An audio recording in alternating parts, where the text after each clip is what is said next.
Olá, internautas aqui da TV 61. Estamos começando mais um bate-papo com o Hélio Lidoli. Tudo bem, Hélio? Como vai você? Tudo bem, Negrão? Por enquanto, tudo bem, escapando aí tanto do Ômicron quanto da gripe, né? Mas vamos ver, está difícil. Mas bom dia aí a todas e todos.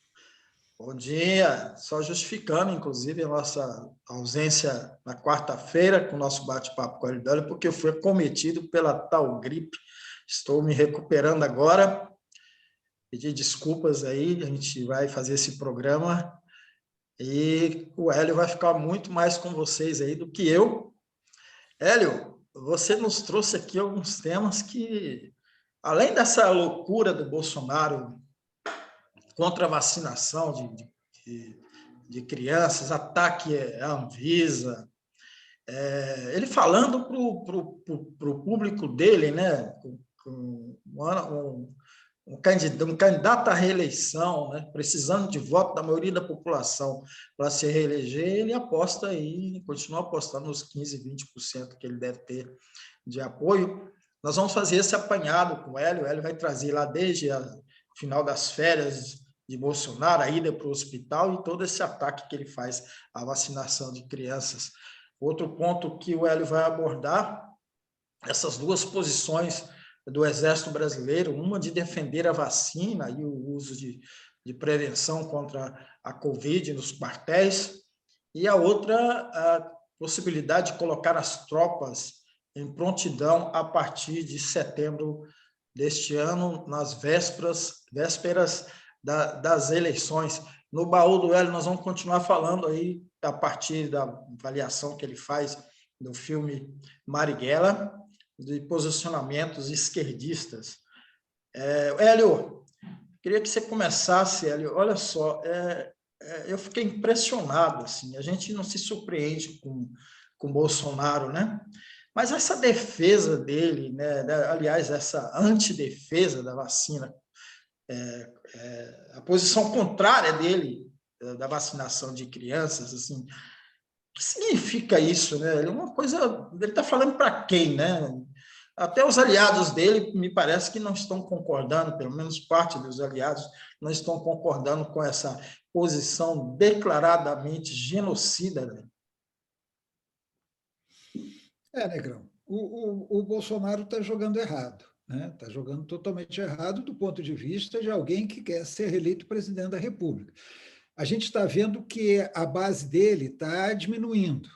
Ele hoje, vamos dizer assim, ele hoje conta com aqueles bolsonaristas ferrenhos que, como eu já disse aqui, são capazes, se ele matar a mãe, são capazes de justificar e defendê-lo, dizendo que a mãe era comunista, que a mãe era isso, que era aquilo.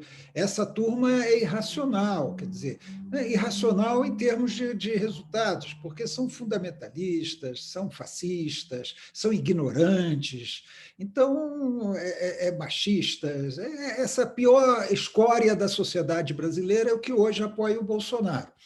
Então, agora, ele precisa ampliar, se ele quer ir para o segundo turno, ele precisa ampliar.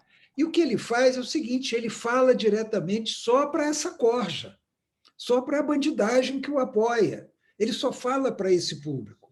Então, quando ele, por exemplo, ele desconhece a tragédia das chuvas, especialmente na Bahia, dos mortos, dos desalojados, dos que perderam tudo, e continua andando de jet ski, dançando funk, comendo camarão na praia, e depois tem a cara de pau de dizer que não estava de férias, que é um absurdo dizerem que estava de férias, ele está falando para esse público ignorante, para esses fascistas, né, para essa turma que está com ele. Ele não amplia, e, pelo contrário, como você disse, ele reduz. Porque dentre os que apoiam o Bolsonaro, tem os que estão interessados na grana das emendas, na grana das emendas de relator, nos cargos no governo federal. Mas esses aí, eles trabalham com seus interesses de bolso. Né? Por que eles querem cargos no governo federal? Para roubar.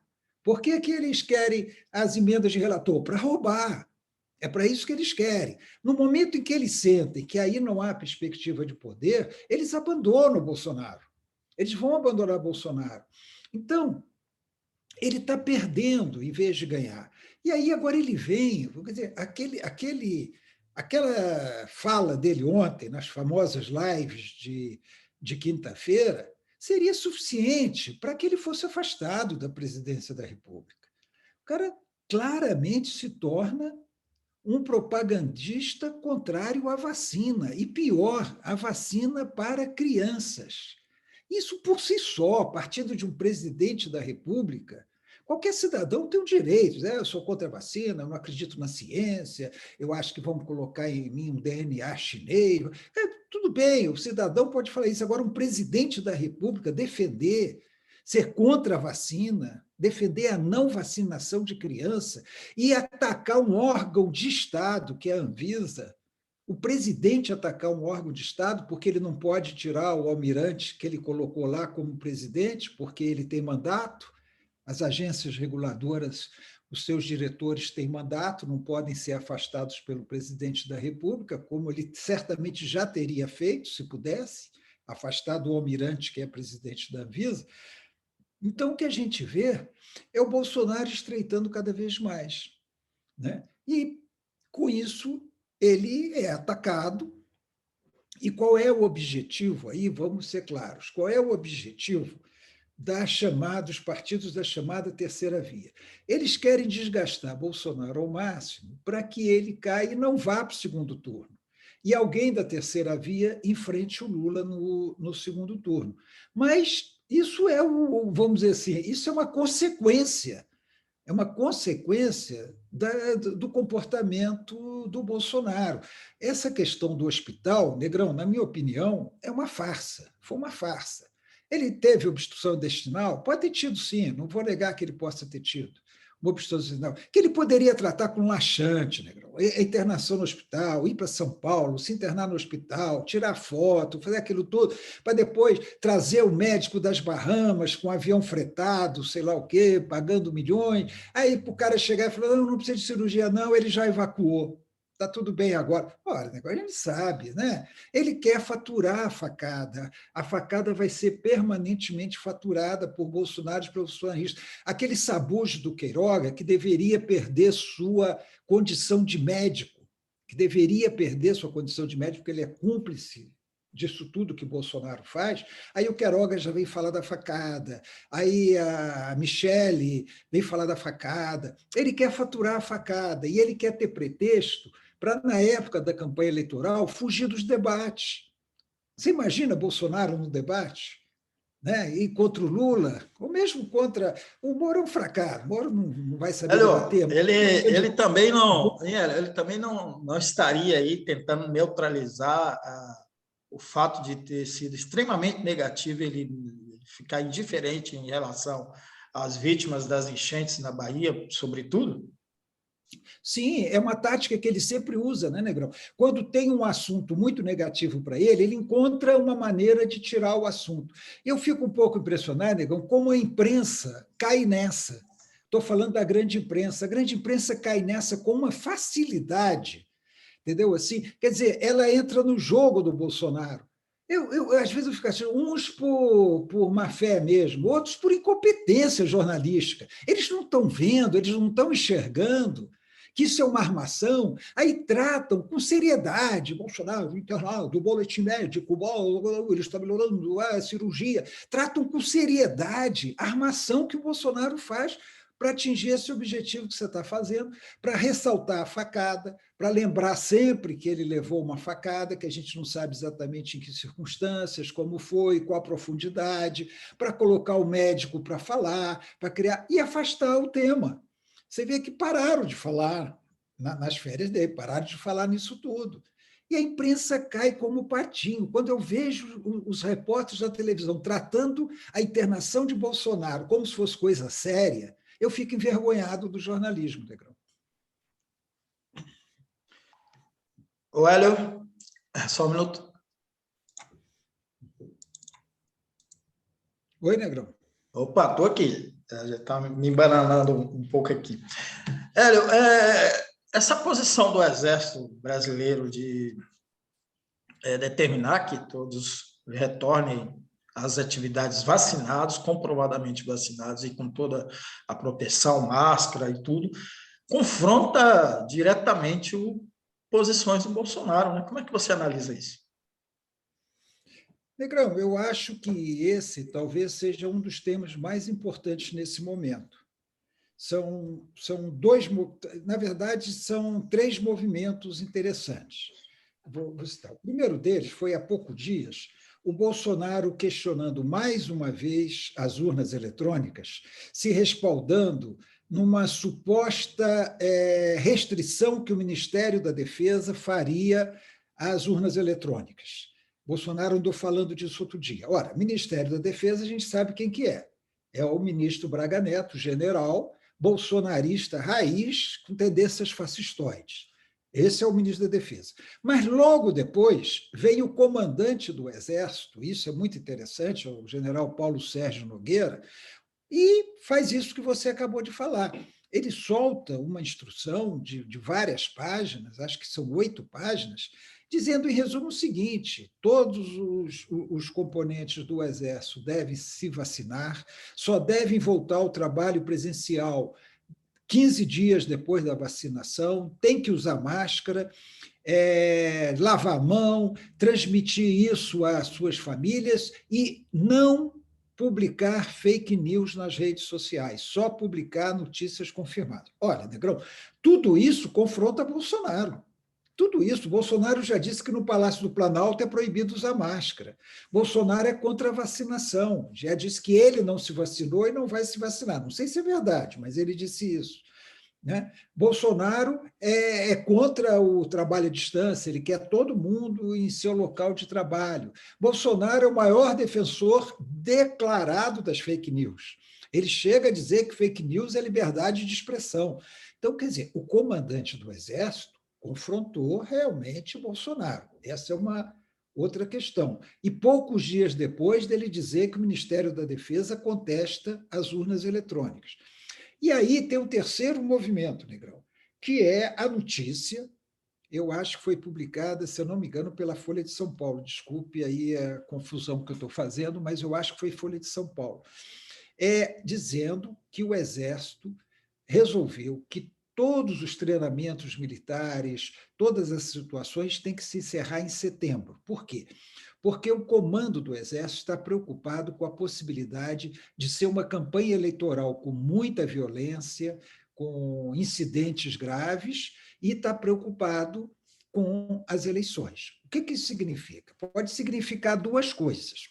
Alguns já estão dizendo que isso é o risco do Exército apoiar o golpe de Bolsonaro. Bolsonaro derrotado nas urnas, tentar dar o golpe à la Trump, que está fazendo um ano, fez um ano. Ontem nós vimos pronunciamentos do presidente Joe Biden, depois notas do Trump, lá, aqueles incidentes no Capitólio nos Estados Unidos, e que o Exército ficaria do lado caso Bolsonaro tentasse resistir a um resultado eleitoral negativo para ele, ou mesmo que se posicionasse a favor dos bolsonaristas em impossíveis, falados, conflitos de rua, conflitos de campanha eleitoral. Há os que dizem isso. Mas há também outra possibilidade, é de que o Exército esteja se preparando para intervir a favor de uma eleição mais, vamos dizer assim, menos complicada e em defesa do resultado eleitoral, seja ele qual for. Por que eu digo isso? Porque a gente pode dizer que a maioria dos militares é a favor de Bolsonaro, Bolsonaro copta militar. Não. Primeiro, nós vamos ver o seguinte: os militares eles não apoiam Lula, mas grande parte deles hoje não apoia Bolsonaro e está transferindo esse apoio que deram a Bolsonaro na eleição passada para o Moro. Vamos lembrar disso. A outra questão é que você não pode dissociar essa notícia da nota do general Paulo Sérgio Nogueira, confrontando o Bolsonaro. Quer dizer, a não ser que ele estivesse fazendo um jogo duplo, aí que eu não acredito. Então, eu acho que nós devemos, eu sempre digo, a gente tem que trabalhar com todos os cenários. A realidade é essa.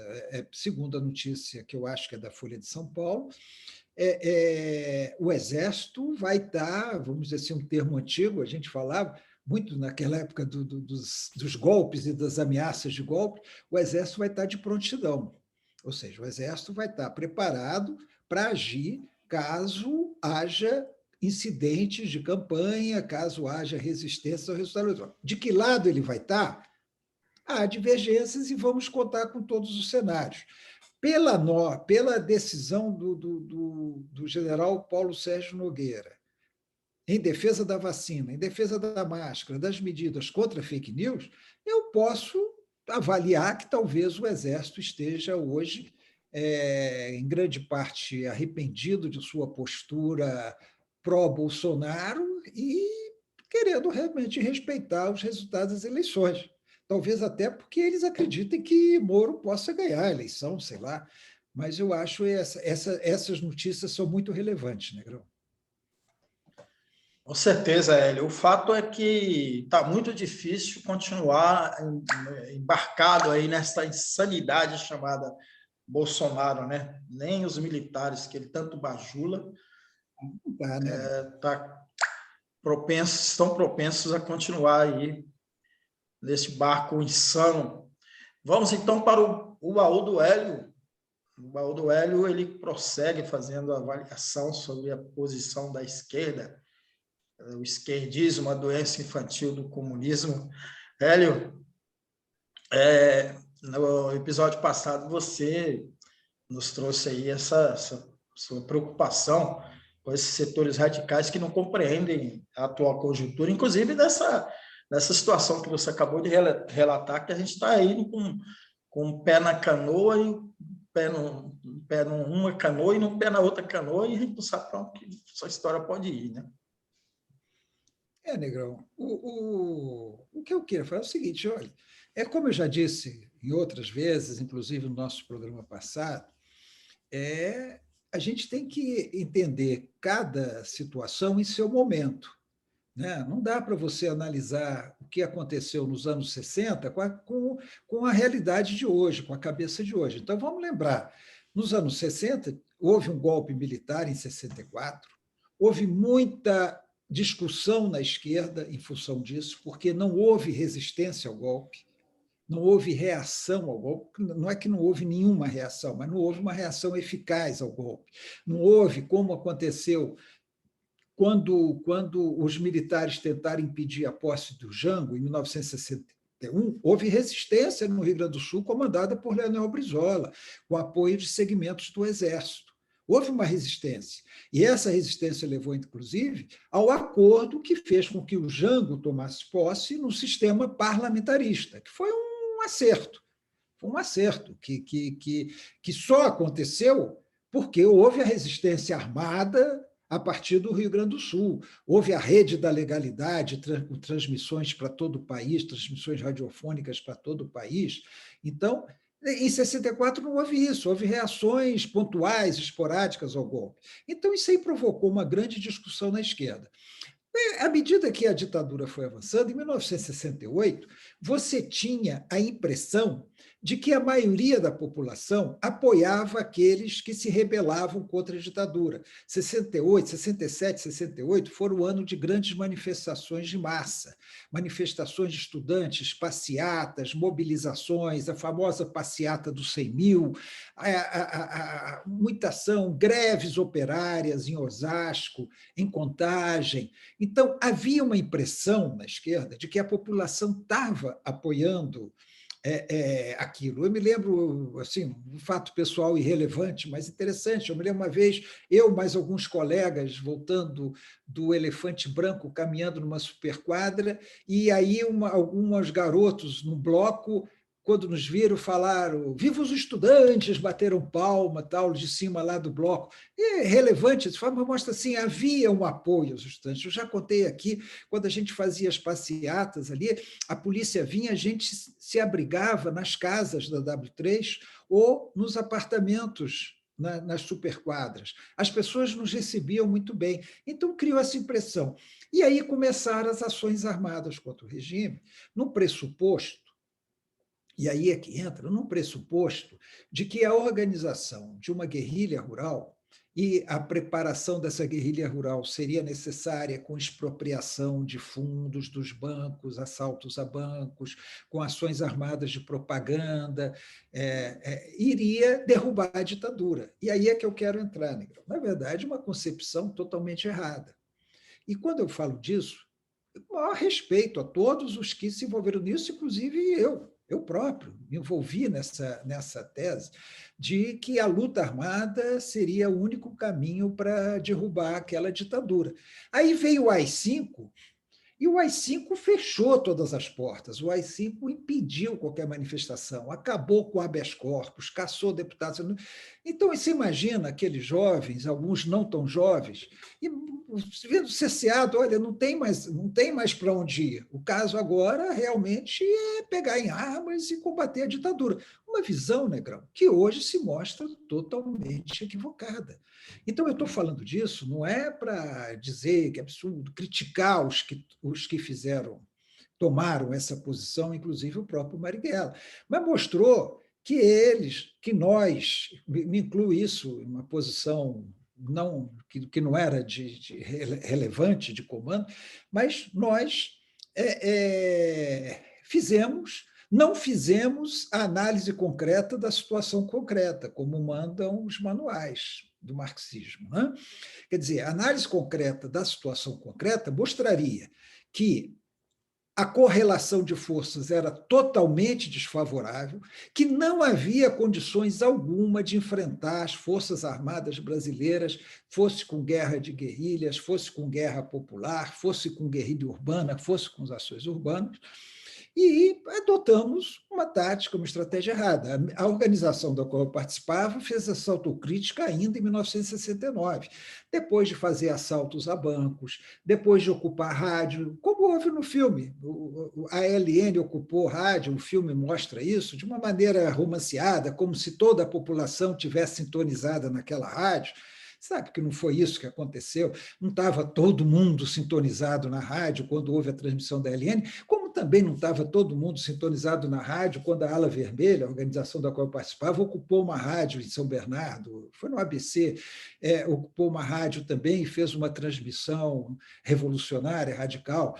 A gente torceu muito quando houve o sequestro, vibrou quando houve o sequestro do embaixador americano, né? Quer dizer, aquilo ali era aquela lavada de alma, o manifesto lido na televisão, a soltura de 15 presos e bastante conhecidos na época, inclusive o veterano Gregório Bezerra, do Partido Comunista Brasileiro. Nós vibramos com aquilo. Alguns companheiros meus aqui de Brasília queriam, na época do sequestro, jogar coquetel Molotov na Thomas Jefferson, que na época era na W3. Eu lembro da discussão que nós fizemos a respeito disso, eu era contra, havia outros companheiros que eram contra.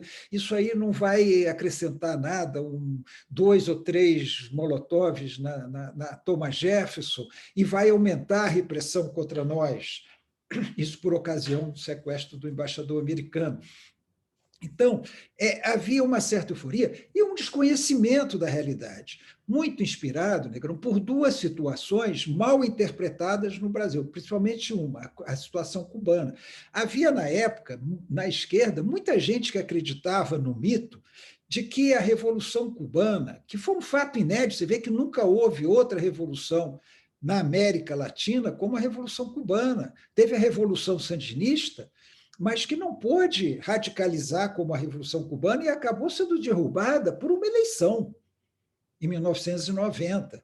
Né? Houve a eleição do Salvador Allende no Chile, mas foi pela eleição e foi derrubado por um golpe militar. Né? A Revolução Cubana era um fato inédito e único, mas havia o mito de que alguns poucos guerrilheiros, a partir de Serra Maestra, tinham derrubado o governo de Batista, desconhecendo que o movimento 26 de julho, que era o movimento de Fidel Castro, estava espalhado em toda Cuba, tinha células em todo o país, fazia ações, inclusive ações de propaganda armada, inclusive fora da Serra Maestra. Né? Fazia greve geral, e havia outros movimentos que também atuavam, como o diretório estudantil, como outros movimentos que tinham, e a Revolução Cubana não foi fruto de um núcleo guerrilheiro, foi fruto de uma grande mobilização em todo o país, com um apoio popular que não existia no Brasil, que não tinha no Brasil. Então, eu estou falando isso, Negrão, não é para execrar, condenar os que optaram pela luta armada e sofreram as consequências disso, com torturas, mortes, exílio, né? Como o próprio Marighella, que foi assassinado pelo pessoal do Fleury, do delegado Sérgio Fleury, um bandidão que depois foi assassinado pelos próprios colegas, numa situação que não está esclarecida até hoje, uma queima de arquivo, né? Fizeram uma queima, porque o Fleury, além de repressor, era bandido. Ele era o líder do Esquadrão da Morte. Eu, como jornalista, cobri o julgamento do Esquadrão da Morte aqui. Ele era bandido, ele protegia determinadas quadrilhas e exterminava outras. Então, o Fleury foi assassinado, foi queima de arquivo, embora até hoje as circunstâncias de sua morte não estejam bem esclarecidas. Então, Negrão, não é para isso. Eu tenho maior respeito por todos, inclusive meus companheiros, que alguns que morreram na luta armada, companheiros meus que tiveram que ir para o exílio, e também das outras organizações. Mas mostrou, para a gente chegar no tempo de hoje, o seguinte: a análise da situação tem que ser muito bem feita. Você não pode ter esse voluntarismo, essa coisa, nós vamos vencer a qualquer custo, nós somos mais fortes, o socialismo é uma inevitabilidade histórica, e esse triunfalismo, essa falta de análise de um elemento fundamental em qualquer análise de cenário, que é a correlação de forças. Muitas vezes eu vejo, como a gente já falou aqui, né, Negrão? O povo na rua derruba o Bolsonaro. Não derruba. Nós temos que ser realistas. O povo na rua não derruba Bolsonaro se o povo na rua não estiver somado a algumas outras circunstâncias. Como, da mesma maneira, a luta armada não derrubaria a ditadura se não houvesse outras circunstâncias, entre as quais o apoio da população à luta armada, como houve em Cuba. Né? Se não houvesse uma forte organização política espalhada em todo o país que desse sustentação a isso, como não havia no Brasil. Então, é nesse sentido, sabe, Negão, que eu queria colocar o baú nesses termos, mostrar o seguinte: nós temos que agir na real. Né? Nós vimos o Marighella imaginava que seria até determinado ponto, depois ele passou a refletir na necessidade de recuar, mas, infelizmente, foi assassinado. Né? Marighella era um grande líder político, um grande líder em todos os sentidos, e ele, certamente, se tivesse sobrevivido ao assassinato, né? Se não tivesse sido assassinado pela Fleury e seus capangas, o Marighella seria um grande líder político nos momentos seguintes, né? Quando a luta armada refluiu, passou-se a luta política, a luta de massas, a luta sindical, a luta no movimento estudantil, nos meios intelectuais, entre os trabalhadores. Marighella teria sido, sem dúvida, um grande líder nesse momento. Como você bem lembrou, né, a luta cubana, muitos revolucionários que nós respeitamos, Marighella se inspirou no grande revolucionário que foi Che Guevara, né? Mas a experiência foquista de Guevara foi a Bolívia, né? O fracasso da Bolívia não foi Cuba, né? Cuba teve todos esses elementos aí que você muito bem mencionou, né? Só que estava muito recente, né, Negrão? Cuba, a Revolução triunfou em 1º de janeiro de 1959. 10 anos depois, vamos dizer assim, 69, era uma experiência muito recente e ainda pouco conhecida. Então, havia aquela coisa do momento, né, de que a Revolução Cubana ganhou. Então, você vê, no filme fala-se isso, né? Era possível repetir a experiência cubana? Não, não era. Cuba é hoje um país de 11 milhões de habitantes, um país pequeno. Agora, perto dos Estados Unidos. Então, a Revolução Cubana ela começou como uma revolução contra o ditador. Ela não assumiu seu caráter socialista desde o primeiro momento, não. O socialismo veio em 61. Até 61 era uma revolução democrática, a favor da reforma agrária, a favor da nacionalização de empresas multinacionais.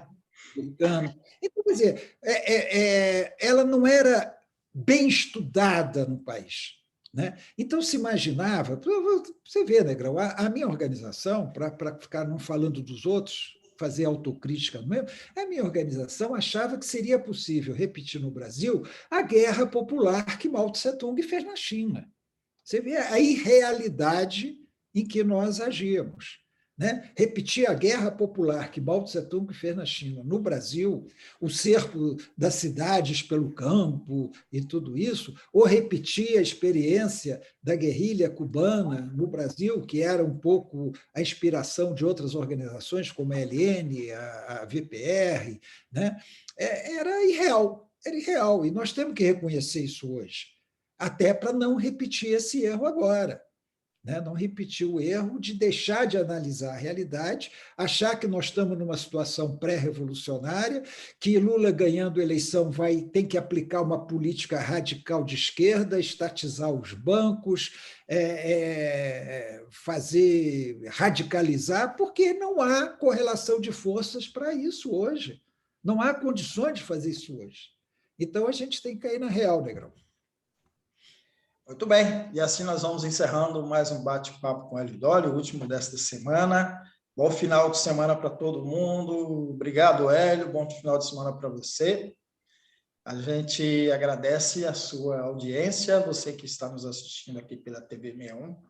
Faça todos aqueles procedimentos aí para impulsionar o nosso canal, nosso programa. Se você estiver lá na TV, aí na TV 247, também faça o mesmo procedimento para impulsionar nosso programa na TV 247. Obrigado para todo mundo aí. Até segunda, Hélio. Tudo de bom? Até segunda e melhoras aí, Negrão. Melhora da gripe. Um abraço a todos. Um abraço. Tudo de bom.